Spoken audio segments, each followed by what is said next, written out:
But yet Christians, or at least they claim to be, are going around saying, no, grace is an excuse for us to do whatever we want.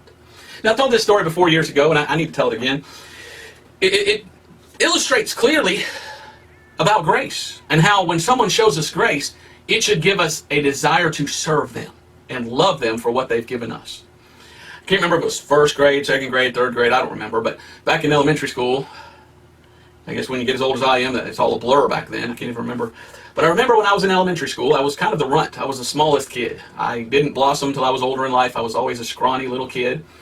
And I was in this class, and all these other kids were probably that much taller than me. And I was the smallest, shortest, littlest kid in the class. And my best friend during that time was a young man who had flunked, I think, 2 times. So he was the tallest person in the class. And he had been kept back twice. And he was my best friend. We sat together. He sat in front of me, and I sat behind him. And when I went to school back in those days, it was still allowed that teachers could spank the children. Now, I know you probably don't believe that, but it's true. I was spanked quite a few times. And in class back then, I remember my friend, I had done something the teacher said not to do, and I don't even remember to this day what it was. But I remember the teacher calling a whole class up front in a line.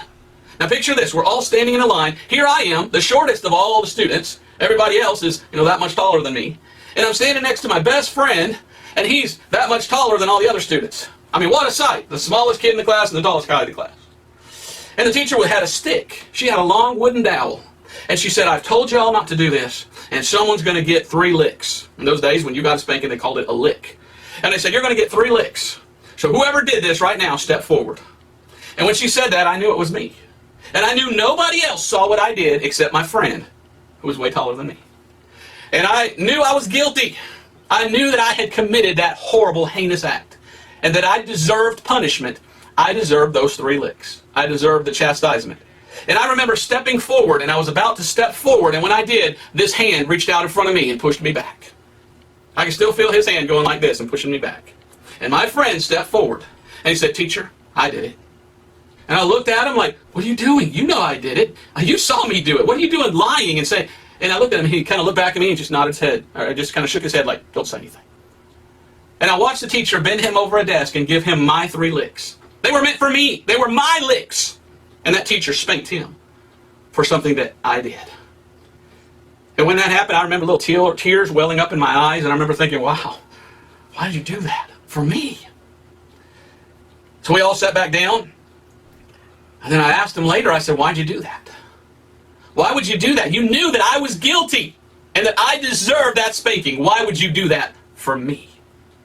He looked at me and he says, well, you're the smallest one in class, and I'm the biggest one in class. He says, I know you couldn't take it, and I know that I was bigger and it wouldn't hurt me as much, so I took it for you.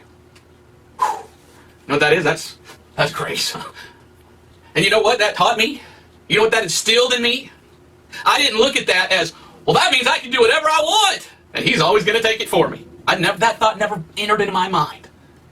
All that entered in my mind was what love, what grace he had for me. And it made me love him more, and it made me want to serve him. The whole rest of that year, if he came to class without a pencil, hey, take mine. Whatever you need, man, I'm here for you. I love you because you did that for me. Sometimes he'd come to class and didn't have any paper. Here, take some paper. Here, take the whole notebook. Hey, for what you did for me that time, man, whatever you want, it's yours. I'm going to serve you because what you did for me, I didn't deserve. Now, you put that into the Bible. You put that into salvation. You look at Jesus Christ. He died in my place for my sins. He took my licks that I deserved.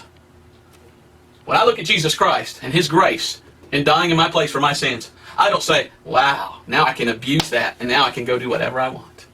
I look at what Jesus Christ did for me and I say, wow, whatever you want, Jesus. That should have been me on that cross. That should have been me dying and suffering the pain and the anguish and the bloodshed. But you did it in my place. Whatever you want, God, I'll serve you. Do you see what salvation should breed inside of a person?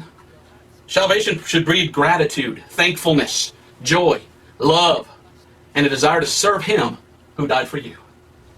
I don't understand this mentality that grace, well, I'm saved by grace, so now I can go sin. I don't understand that. Because I see Jesus for what He is, my suffering substitute in my place for my sins.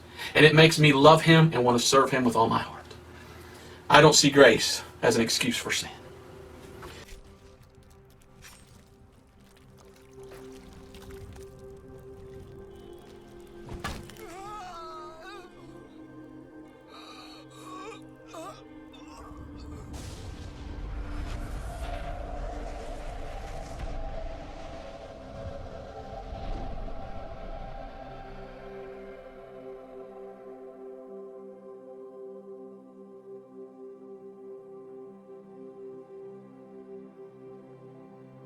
I am the resurrection and the life. He who believes in me, even though he dies, he will live.